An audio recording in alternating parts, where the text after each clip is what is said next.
მოგესალმებით ძვირფასო ტელემაყურებლებო და მოგახსენებთ, რომ თქვენ დასამსახურად კვლავაც მზად არის სატელევიზიო გადაცემა წუთი სოფელი,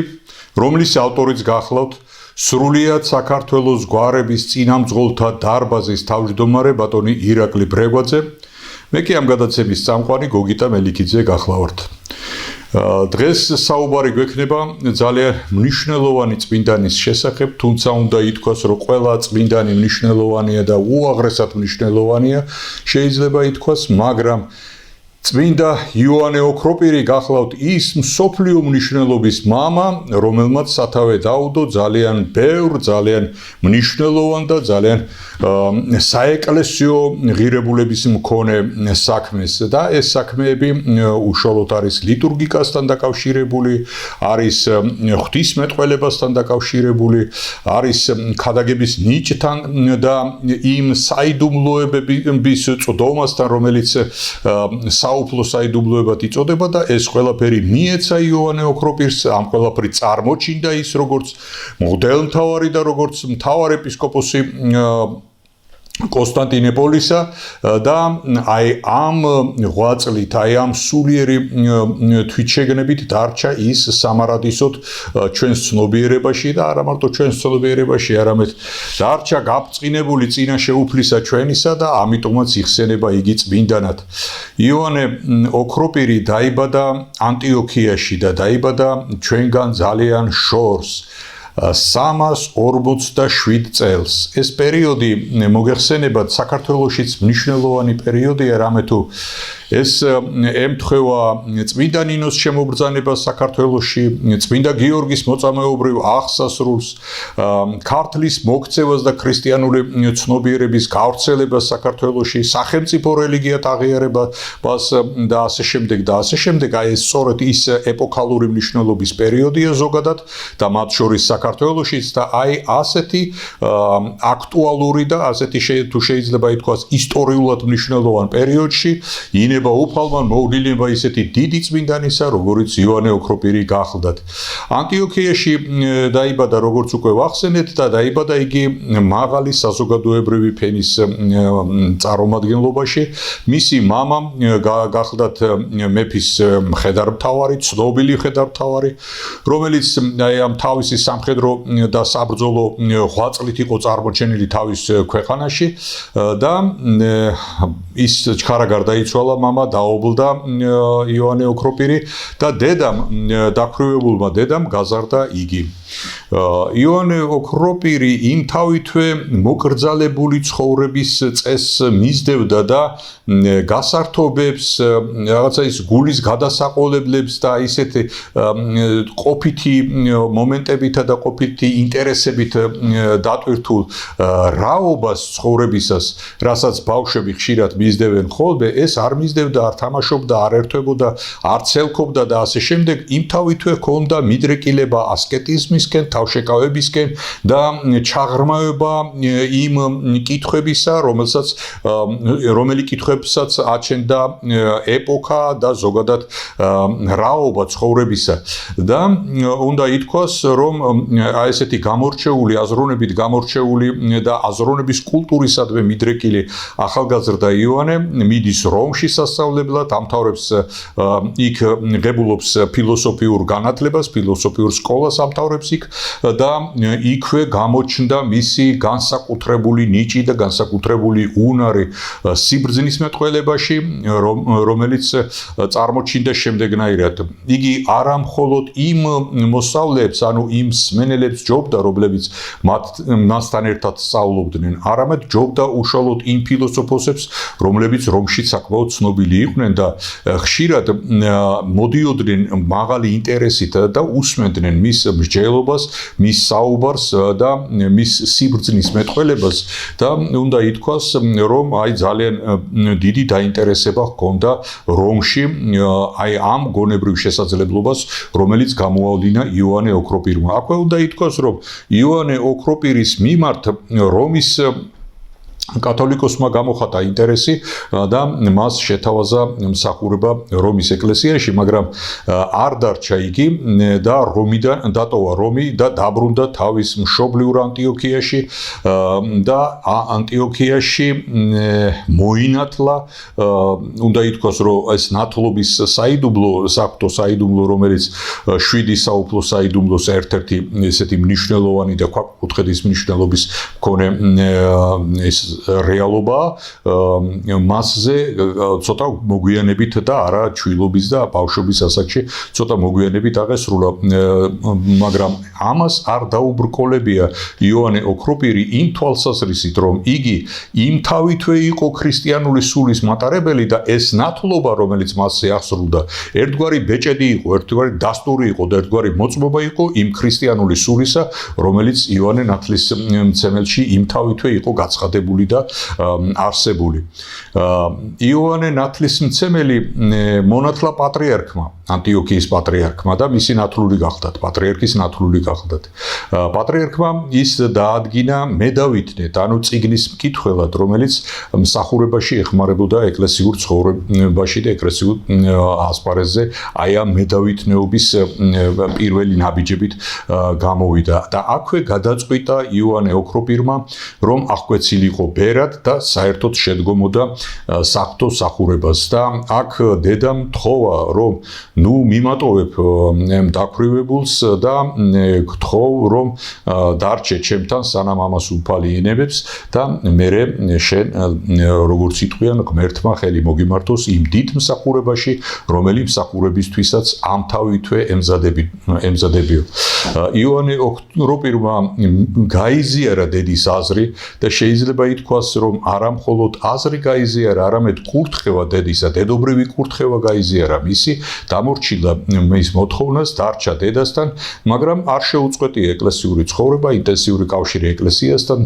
სიბრძნის მეტყველებასთან, წიგნებთან და ასე შემდეგ და ასე შემდეგ და ერთ ხანს აი ასეთი ცხოვრებით ცხოვრობდა იოანე ოქროპირი. შემდეგ დედა გარდაიცვალა და დედის ანდერძის თანახმად იოანე ოქროპირმა დაურიგა ქვრივ ობლებს თავისი ქონება, როგორც იტყვიან, და წავიდა ეკლესიაში, ანუ განემზადა ეკლესიაში სამსახუროდ და მსახურებისთვის. მისი მსახურება იმთავითვე ჩვენ ვთქვით, რომ ჯერ კიდევ რომში მიიქცია მან ყურადღება და იმთავითვე იყო გამორჩეული და ეხლა უკვე ბერად აღკვეცილმა იოანე ოქროპირმა მიუძღვნარა თავი ეკლესიას, სრულად წარმოჩინდა ნიჭი მისი და ეს ნიჭი იყო უფლის სიყვარულით გაჯერებული, უფლის შეცნობის, ცნობის მოყვარეობითა და აი ესეთი შინაგანი განცდით აღსავსე და სწორედაც ეს განცდა, ეს სისავსე, სულიერი სისავსე მოსდევდა იოანე ოქროპირს და უნდა ითქვას, რომ იმ პერიოდის მორწმუნეები ეკლესიაში ზოგიერთი და ხშირ შემთხვევაშიც, ზოგიერთი მორწმუნე და ხშირ შემთხვევაში მოდიოდნენ სწორედ იოანე ოქროპირის მოსასმენად, მისი ქადაგების, მისი სიტყვის და მისი სიბრძნის მისაღებად და აი ეს შესაძლებლობა, ეს ღვთივსათნო ნიჭი იოანე ოქროპირმა, როგორც იტყვიან, სრულად ჩააყენა ღვთის სამსახურში და სწორედაც აი ამ ნიჭით ემსახურებოდა უფალს ჩვენსას. იოანე ოქროპირის კათოლიკოსობის პერიოდი დიდხანს არ გაგრძელებულა, ეს სულ 6 წელს გაგრძელდა, მაგრამ ეს იყო ისეთი საოცარი ღვაწლის, ისეთი დიდი სულიერი ენერგიის მატარებელი პერიოდი და მქონე პერიოდი, რომ აი ამ პერიოდში საზოგადოებამ ერთგვარად მოიხედა ეკლესიისკენ, ერთგვარად ესეთი ეკლესიური სული შეიძინა და ძალიან ბევრი ადამიანი მოვიდა ეკლესიაში იმ სიბრძნის, იმ სიყვარულის, იმ სულიერი სიდიადის აღსაქმელად, გასაზიარებლად და გასათავისებლად, რომელსაც იოანე ოქროპირი ქადაგებდა და რომელსაც იოანე ოქროპირი ემსახურებოდა. იოანე ოქროპირს, როგორც უკვე ვთქვით, მტრები არც თავიდან არ აკლდა და მით უმეტეს ესეთი გაბრწყინებული მსახურების ჟამს კიდევ უფრო იმძლავრა ბოროტმა და კიდევ უფრო მეტი წინააღმდეგობა გაჩნდა და წინააღმდეგობა გაჩნდა უპირველეს ყოვლისა მეფის ცოლთან, რომლის სახელიც ისტორიამ შემოგვინახა, ევდოქსია ერქვა მას, ამ ქალბატონს, რომელიც დაუპირისპირდა ეპისკოპოსს და დაუპირისპირდა კერძოდ რის გამო. იოანე ოქროპირი ქადაგებდა ზნეობრივ სიწმინდეს, ზნეობრივ სიმაღლეს. მას არასდროს არ უხსენებია სახელი ევდოქსიასი და არც დედოფალი დაუსახელებია, მაგრამ მის ქადაგებაში ხალხი ძალიან კარგად გრძნობდა და რა თქმა უნდა დედოფალიც გრძნობდა და ცნობდა თავის თავს და აი ამ ქადაგებებს წარმოადგენდა არა პიროვნული ხილების კუთხით, არამედ იმ ზოგადი ზნეობრივი კატეგორიების განხილვით, რომელი კატეგორიებიც არ უნდა დარღვეულიყო, რომელი კატეგორიებიც უფლის მიმართ დაპირისპირებულობის გამოხატულებას წარმოადგენდა და ქადაგებდა და მოუწოდებდა იოანე ოქროპირი აი ამ ზნეობრივი კატეგორიების დაცვას, რაშიც მოისუსტებდა დედოფალი და რის გამოც აი ამ ქადაგებებისა და ესეთი მინიშნებების, ანუ აზრობრივი მინიშნებების გამო განაწყენებული იყო იოანე ოქროპირზე. შემდეგ მოხდა ესეთი ფაქტი, რომ ამ ოქროს მოყვარეობისა და განდიდების მანით შეპყრობილმა დედოფალმა ეკლესიიდან არც თუ ისე მოშორებით სავალი გზის მეორე მხარეს სთხოვა მეფეს და აღამართვინა მაღალი ქვის სვეტი, რომელზეც ქვის სვეტზეც აღმართეს ქალის ქანდაკება, ქალის გამოსახულება. ეს ქალის გამოსახულება ძალიან გააოდა თვითონ დედოფალს და ფაქტიურად ეს ძეგლი დაიდგა დედოფალმა და ამ ძეგლის დადგმას იმდენად დიდი ზეიმი მიუძღვნა, იმდენად ესეთი ხმაურიანი და ესეთი საზოგადოებრივი რეზონანსი შესძინა მეფის კარმა, რომ ამით დაბრკოლდა ეკლესია ამ ხმაურმა, ხელი შეუშალა ეკლესიურ მსახურებას და ამის წინააღმდეგ აშკარად გამოვიდა და პირადად მიუთითა უკვე კათალიკოსმა იოანე ოქროპირმა დედოფალს და მოუწოდა თავშეკავებული ცხოვრებისკენ. ამით, როგორც სიტყვიან, გადაილახა ის ბარიერი,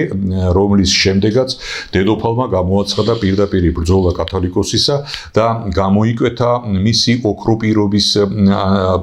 სახელდება. და ეს სახელდებაც არა მხოლოდ სახელდება იყო, მხოლოდ ასე სახელად წარმოდგენილი, არამედ იყო არსობრივი მნიშვნელობისა, რამე თუ პირი, რომელიც ქადაგებდა უფლის სიტყვას და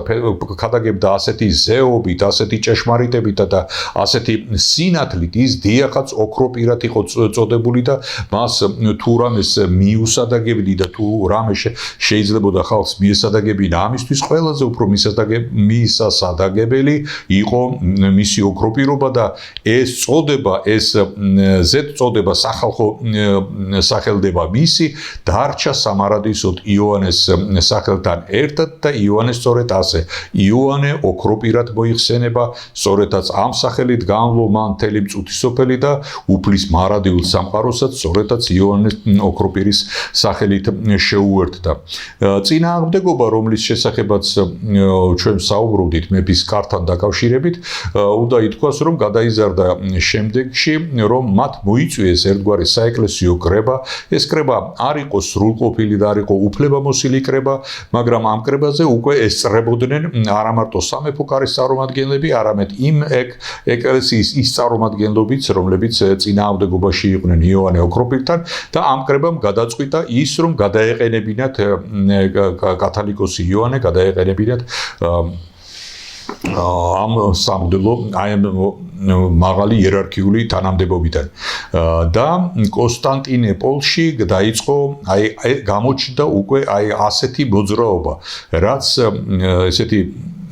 ცუდად მიიღო საზოგადოებამ და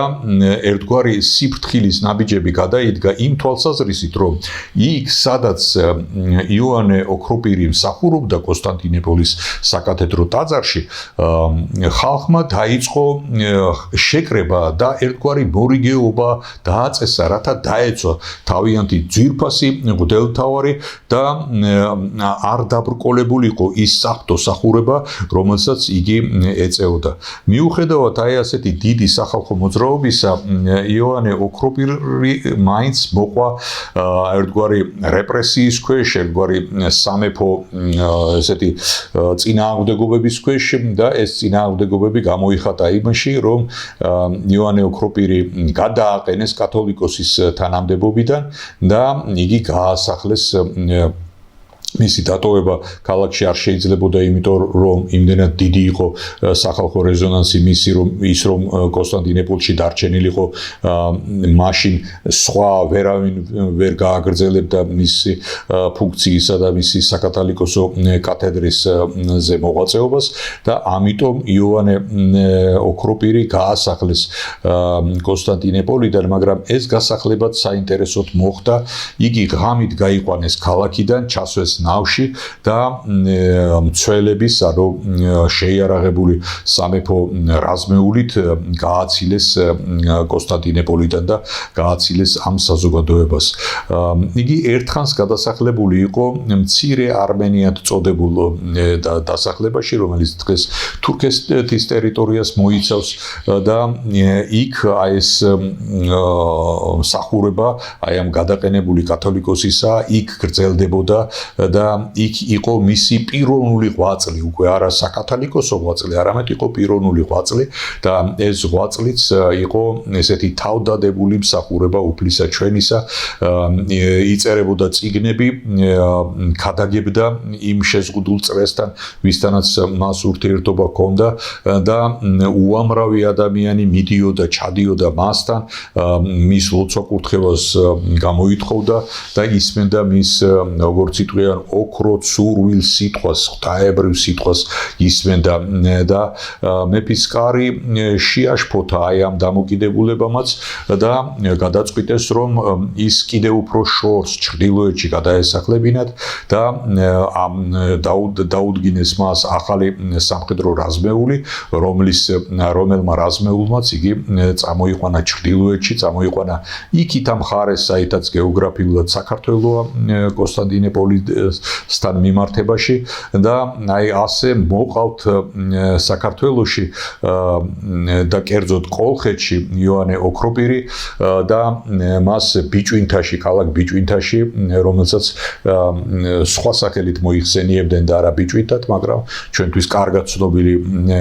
ქალაქი ბიჭვინთა იყო მისი გადასახლების ადგილი და მოყავდათ აი აქეთ. იოანე ოქროპირს გზაში ხვდებოდნენ სხვადასხვა ეკლესიის წარმომადგენლები, მათ ძალიან კარგად იცოდნენ ის დიდი და ისეთი ცნობილი სახელი იოანე ოქროპირისა და ყოველი ასეთი შეხვედრის დროს ისინი ქეთს იხრიდნენ იოანე ოქროპირის წინაშე, როგორც იტყვიან, თაყვანს სცემდნენ მას და მის ლოცვა-კურთხევას გამოითხოვდნენ და აი ეს მსვლელობა გაგრძელდა სოფელ კამანამდე, რომელიც კომანათაც იხსენება, სოფელი კომანი, რომელიც სოხუმთან ახლოს არის ეს სოფელი და აქ არის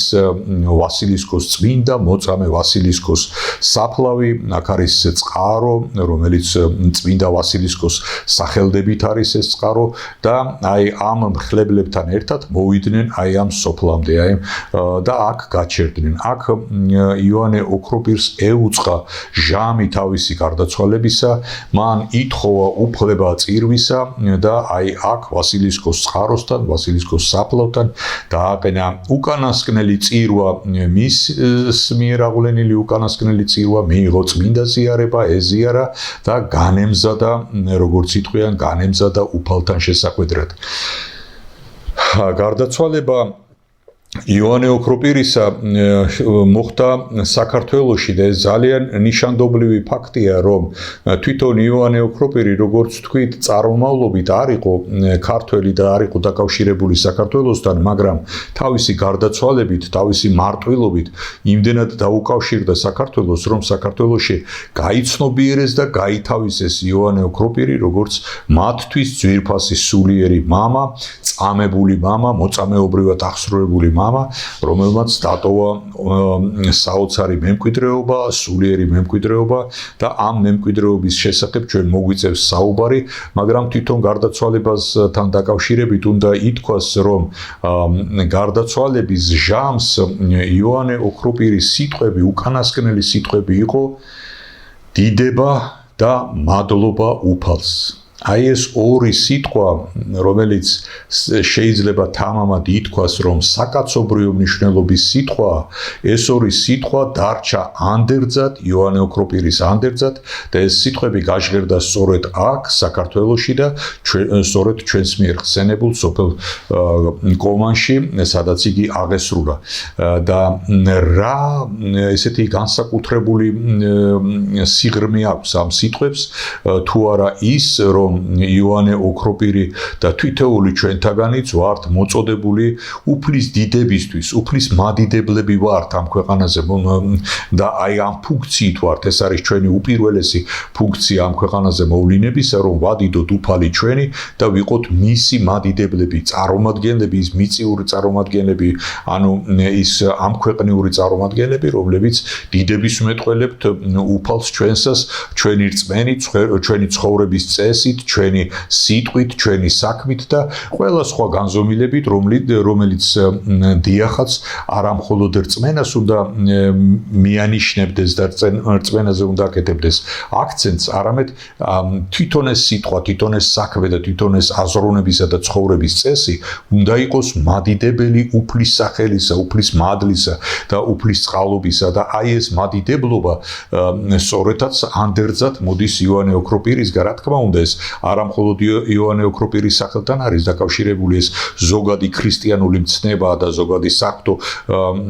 ღირებულება, მაგრამ როგორც ანდერძი, როგორც უკანასკნელი სიტყვა იოანე ოქროპირის ამ საოცრად დიდი და ღვაწლმოსილი მღვდელმთავრისა, დიახაც გაჟღერდა აი ამაში, რომ დიდება უფალს და უკანასკნელი სიტყვა სწორედაც უფლის სადიდებელი იყო. აქვე როგორც უკვე ვახსენეთ, მეორე სიტყვაც იყო, რომელიც მადლობის არსს შეიცავდა და მოიცავდა, თუ შეიძლება ასე ითქვას, და აი მადლობდა უფალს. და აქვე უნდა ითქვას, რომ მადლობდა უფალს ვინ? დამცრობილი, გადაყენებული მღვდელმთავარი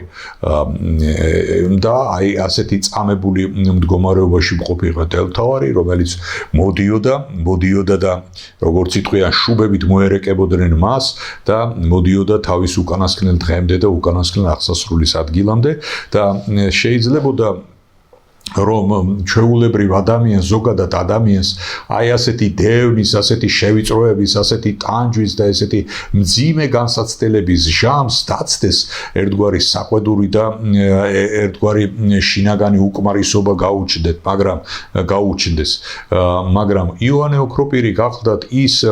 სულიერი და ჭეშმარიტი მოღვაწე უფლისა ჩვენისა, რომელიც ყველაფერ ამისთვის მადლობდა უფალს და აი სწორედაც ეს მადლობა, ეს სამადლობელო სიტყვა იყო მისი სულიერი გამარჯვების, სულიერი ზეობის ნიშანსვეტი, რამე თუ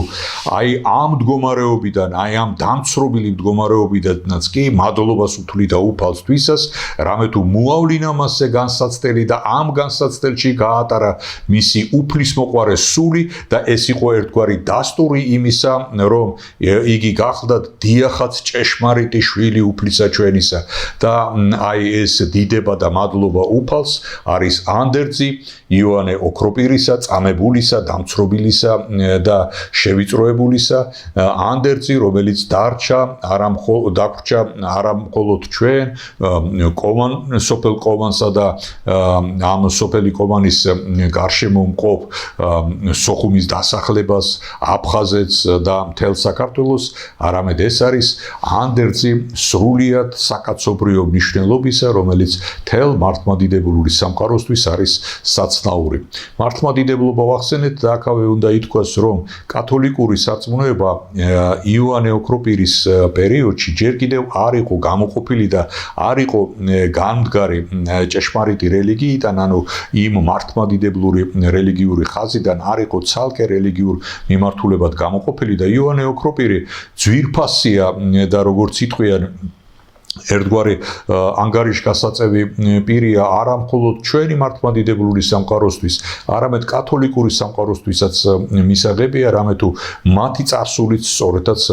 იოანე ოქროპირთან არის დაკავშირებული და შეიძლება ითქვას, რომ აი ეს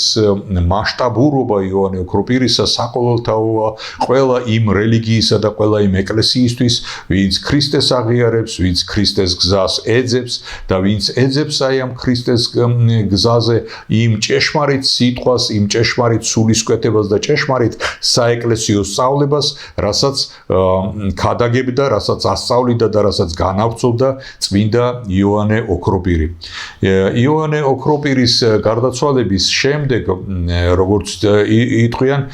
აქვე საქართველოში მომზადდა სპეციალური ქვის სარკოფაგი მის ჩასასვენებლად და აი ამ ქვის სარკოფაგში მოხდა ჩასვენება მისი და დაკრძალეს ვასილისკოს ეკლესიის საკურთხევლის წინ. აი იქ დაიკრძალა და პირველი ესეთი განსასვენებელი იქ პოვა დიდმა იოანე ოქროპირმა. და გამოხდა ხანი, შეიცვალა მდგომარეობა კონსტანტინეპოლში, შეიცვალა სამეფო კარიც და კონსტანტინეპოლის პატრიარქი მიდის მეფესთან, კათალიკოსი ამ შემთხვევაში უნდა ითქვას, რომ პატრიარქი ცოტა მოგვიანებით შემოსული სიტყვა და კათალიკოსად იხსენიებოდა მღვდელმთავარი, ანუ პირველი სულიერი იერარქი მღვდელმთავრად იხსენიებოდა, მათ შორის იოანე ოქროპირიც მთავარეპისკოპოსის სტატუსი ჰქონდა საბრძოლო მსახურების თვალსაზრისით და არა პატრიარქად, მაგრამ არსობრივად იგი რა თქმა უნდა პატრიარქი გახდა და სწორედაც ამ ღვაწლს აღასრულებდა და მივიდა და თხოვა მეფეს მღვდელმთავარი კონსტანტინეპოლისა, რომ შენმა მშობლებმა, დედამ და მამამ არასწორად განდევნეს, არასწორად მოეპყრენ იოანე ოქროპირს და ბრალეულობა მისი ხსოვნის, მისი მარადუკვდავი სულის წინაშე კვლავაც არის სამეფო კარის პასუხისმგებლობად და ითხოვა უფლება იმისა, რომ იოანე ოქროპირის ნეშტი გადმოესვენებინათ კონსტანტინეპოლში და დაებრუნებინათ თავის ესეთი სამოღვაწეო არეალში კონსტანტინეპოლისა და მეფემ გაიზიარა ეს კათალიკოსის და მთავარეპისკოპოსის ეს რჩევა და გააგზავნა შეიარაღებული სამხედრო რაზმი, რომელიც ჩამოვიდნენ კომანში, გაიხსნა საფლავი, გაითხარა საფლავი, როგორც იტყვიან, გაიხსნა და მოხდა ესეთი საოცრება, რომ სარკოფაგი, ქვის სარკოფაგი, რაშიც ჩასვენებული იყო ნეშტი იოანე ოქროპირისა, ადგილიდან ვერ დაძრეს და იოანე ოქროპირის ნეშტი ვერ ამოასვენეს აი ამ სარკოფაგიდან, მიუხედავად დიდი მცდელობისა, მიუხედავად რაღაცა მსჯელობისა და ასე შემდეგ და ასე შემდეგ, ეს ვერ შედგა ეს საკითხი და გაბრუნდა ეს რაზმეული უკან კონსტანტინეპოლში, ჩავიდნენ და თქვეს, რომ აი ესე გადმოსვენება არ ხერხდება და იქვე გააჩნდა ფრაზა, რომ თვითონ იოანე ოქროპირს, ანუ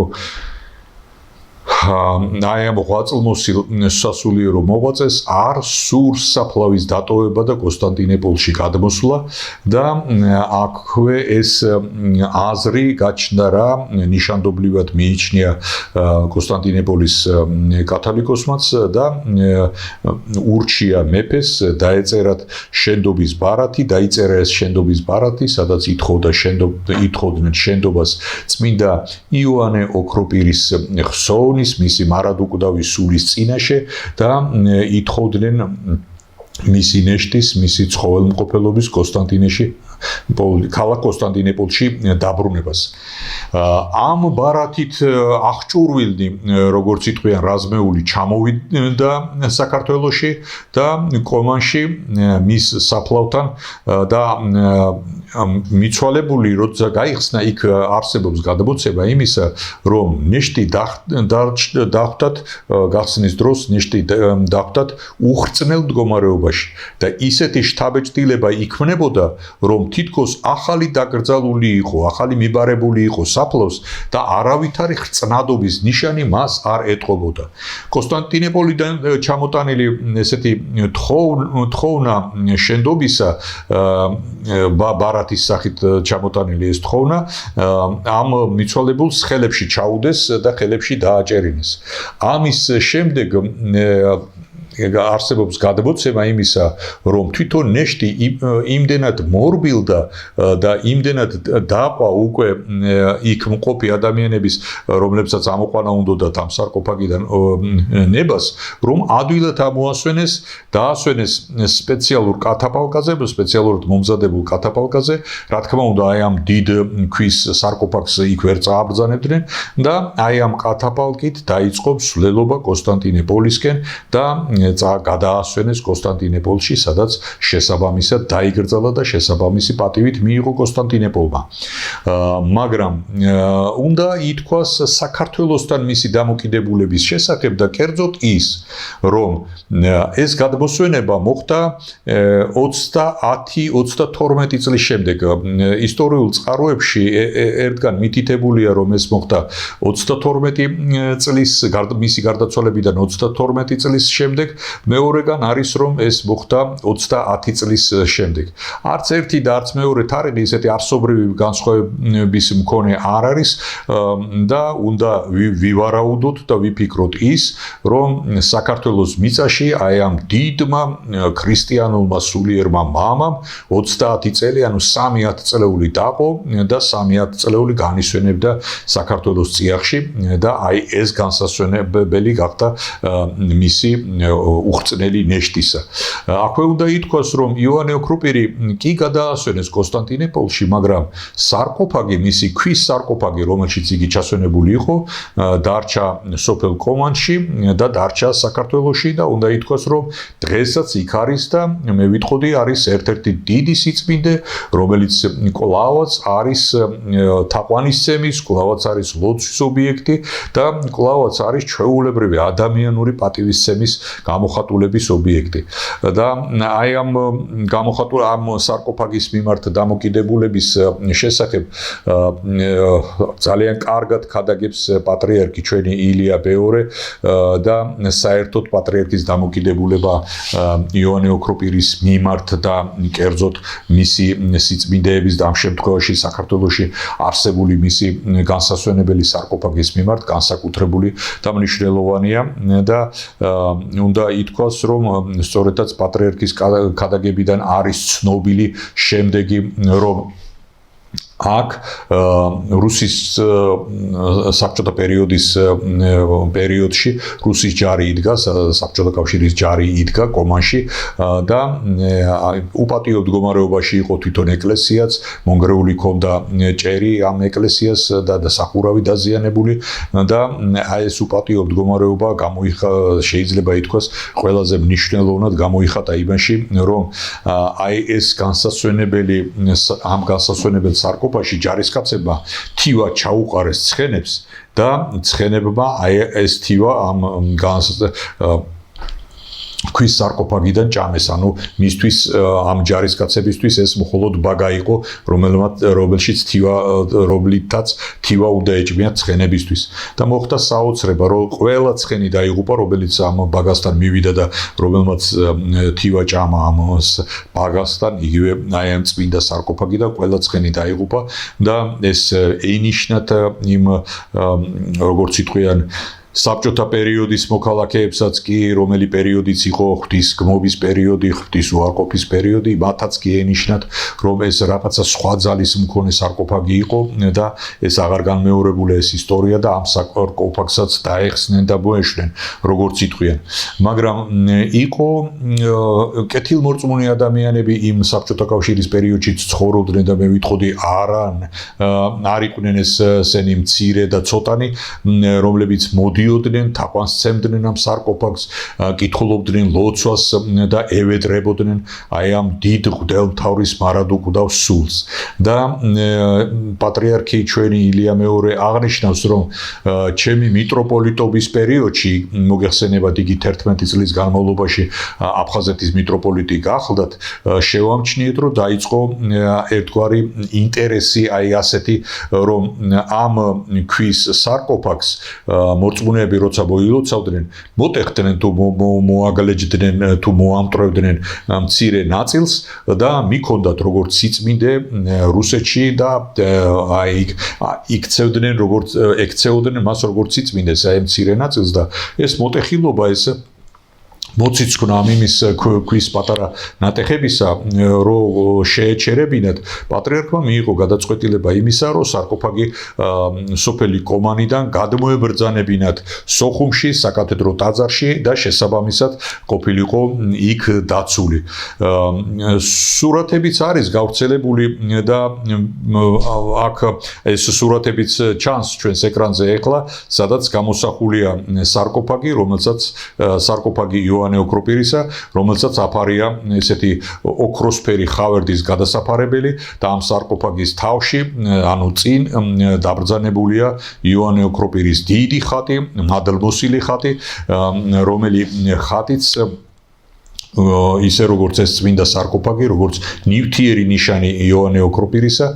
ისე ეს წმინდა ხატი არის მოლოცვის საგანი და მოლოცვის ობიექტი. უამრავი ადამიანი მიდის მის მოსალოცած, მათ შორის ეხლაც კი, როდესაც აფხაზეთშია ესეთი პოლიტიკური მდგომარეობა და ოკუპირებულია აფხაზეთი საქართველოს მიმართ თუ კეთილგანწყობილი ხალხისა თუ ადამიანების მიერ და აი ეხლაც არის აი ეს მიდრეკილება იმისა, რომ მოილოცონ, თაყვანიცენ და პატივი მიაგონ აი იოანე ოქროპირის სარკოფაგს. გეტყვით კიდევ უფრო მეც, რომ საქართველოში არსებობს მომლოცველთა ჯგუფი, რომელიც ყოველწლიურად გაივლის იმ გზას, რომელიც იოანე ოქროპირმა გაიარა შავი ზღვისპირეთის კოლხეთის დაბლობს და მიდის აფხაზეთის დროებით საზღვართან, სადაც აღავლენს საგანგებო პარაკლის, საგანგებო ლოცვას და საგანგებო ვედრებელს უფლისა ჩვენისა და აქ ამ სამომლოცველო სulis პერიოდში არის განცდა იმისა, რომ ეს არის ის გზა, რომელიც გაიარა იოანე ოქროპირმა, დევნილმა, შევიწროებულმა, კათედრიდან განდევნილმა და ასე შემდეგ და ასე შემდეგ და აი ესეთი დაკნინებული და შეიძლება ეს არ არის ზუსტი სიტყვა დაკნინებული, ესეთი შევიწროებული მღვდელმთავრის ნაბიჯები, ყოველი ნაბიჯი არის უფლისკენ სulis, უფლის სიყვარულის გამოხატულების, უფლის ერთგულების დამამტკიცებელი და დამამოწმებელი და თავისთავად ეს ნაბიჯები და ეს გზა ძვირფასია და ამიტომაც იქცა ეს გზა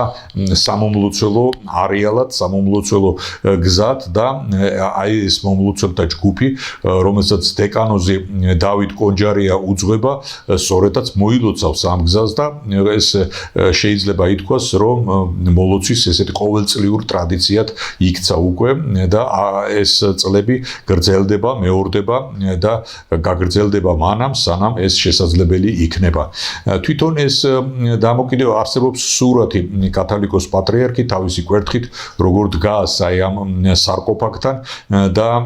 როგორ არის ჩამყუდროებული იმ ლოცვასა და იმ შინაგან აზრობრივ დინებაში, რომელთაც დაკავშირებულია პატრიარქი აი ამ დიდ წმინდა მამასთან იოანე ოქროპირთან. ეს დამოკიდებულება, ეს განცდა კიდევ ერთხელ მეტყველებს იმაზე, რომ საქართველოში იოანე ოქროპირის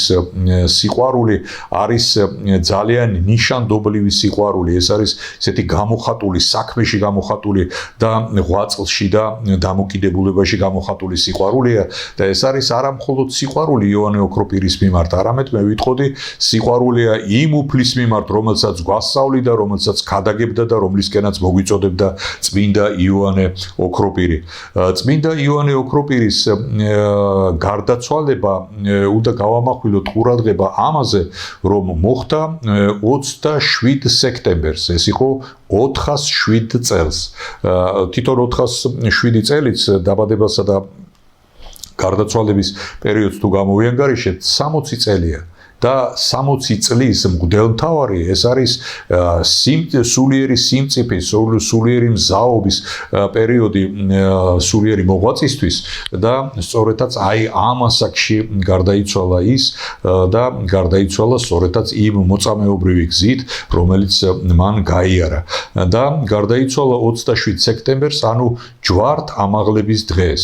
და აი ეს დღეც ჯვართამაღლების დღე მოგეხსენებათ ეს დიდი დღესასწაული საუფლო დღესასწაულია, ერთ-ერთი 12 დღესასწაულთაგანია ჯვართამაღლების დღესასწაული და იოანე ოქროპირი მიუხედავად იმისა, რომ ამ დღეს გარდაიცვალა, არ იხსენება ამ დღეს და მიღებულია გადაწყვეტილება ამის შესახებ იმასთან დაკავშირებით, რომ თვითონ ჯვართამაღლების დღესასწაული იმდენად საზეიმოა და იმდენად ამაღლებულია, რომ აქ შეიძლებოდა ერთგვარად დაჩრდილულიყო სახელი წმინდა იოანე ოქროპირისა და მისი ხსენების დღე გადატანილი არის 26 ნოემბერს. 26 ნოემბერს იხსენიება წმინდა იოანე ოქროპირი. გარდა ამისა არის მისი საფლავიდან ამოყვანების დღე, როდესაც იგი ქართული მიწის საქართველოს მიწის წიაღიდან იქნა აღმოყვანებული. ეს დღეც ნიშანდობლივი დღეა ჩვენთვის და არა მარტო ჩვენთვის, არამედ იოანე ოქროპირის ყველა პატივისმცემელი ადამიანისთვის და ეს დღე გახლავთ 12 თებერვალი. ასევე არის კიდევ ერთი დღე, რომელიც როდესაც იხსენიება სამი დიდი საეკლესიო მამა წმინდა ბასილი დიდი, წმინდა გრიგოლი ღვთისმეტყველი და წმინდა იოანე ოქროპირი. თქვენ კარგად იცით, რომ ეკლესიას და ეკლესიის ისტორიას და საერთოდ ეკლესიის რაობას აი ეს სამი დიდი წმინდა მამა ესეთი გამორჩეულად, განსაკუთრებულად ყავს აყვანილი განსაკუთრებულ პატივში და ეს პატივი იგრძნობა იმაშიც, რომ სამივეს ერთად იხსენებს და აი ეს მესამე დღეც არის კლავაცა და კლავაც იოანე ოქროპირის ხსოვნის, მისი მარადუკვდავის სულთან ურთიერთობის და მისი გახსენების დღე. როგორც იტყვიან, ჟამი ხსოვნისა და პატივის მიგებისა იოანე ოქროპირს არაკლია და მე ვიტყოდი, რომ ყოველი დღე უნდა იყოს იოანე ოქროპირის სიყვარულის, მისი მოსმენის, მისი დაჯერების, მის მიერ ნაქადაგები სიტყვების გაზიარებისა, გათავისებისა და გაცნობიერებისა. იოანე ოქროპირს დარჩა უამრავი ეპისტოლარული მემკვიდრეობა, შეიძლება ითქვას, რომ განსაცვიფრებლად ბევრი დარჩა აი ასეთი წიგნები და წერილობითი წყაროები, რომელიც იოანე ოქროპირის მიერ აზრს, მის ცნობიერებას, მის სიღრმისეულ წვდომას მოიცავს და ამ ყველაფერში არის განსაკუთრებული დამოკიდებულება უფლისაჩვენისა და იოანე ოქროპირი სწორედაც აი ამ განსაკუთრებული დამოკიდებულებით, ამ გამორჩეული სიყვარულისა და გამო არის სწორედაც გამორჩეული, სწორედაც განსაკუთრებული და სწორედაც ამაღლებული წინაშე უფლისაჩვენისა და შესაბამისად ეს არის ის წმინდანი, რომელსაც უნდა უსმენდეთ, როგორც უკვე ვთქვით, ყოველ დღე და ყოველ ჟამიერ. გვეწეოდეს მადლი წმინდა იოანე ოქროპირისა და გვეძვირფასებოდეს ის ფაქტი, რომ იოანე ოქროპირი არა სადღაც და არა როგორღაც აღსრულებული დიდი წმინდანია უფლისაჩვენისა, არამედ ჩვენს ქართულ რეალობასთან ძალიან ნივთიერად, ძალიან ხორციელად, ძალიან ნიშანდობლივად დაკავშირებული წმინდანია, რომელმაც იარა საქართველოში, ილოცა საქართველოში, აღესრულა საქართველოში, დაიფლო საქართველოს მიწაში და საქართველოსთან მარადიულ სულიერ მყოფობას ატარებს იგი, როგორც თუ შეიძლება ასე ითქვას. და თუ კი ეს ასეა, მაშინ ჩვენ სხვა რა დაგვრჩენია თუ არა გვიყვარდეს, პატივს მივაგებდეთ და უსმენდეთ მის სიტყვას, რომელიც სიტყვაც საქვეყნოთ და საზეოთ არის გაცისკროვნებული მთელი კაცობრიებისთვის. დაგლოცოთ ღმერთმა და გვეწეოდეს მადლი მარადუკვდავი წმინდა იოანე ოქროპირისა. მადლობა ყურადღებისთვის.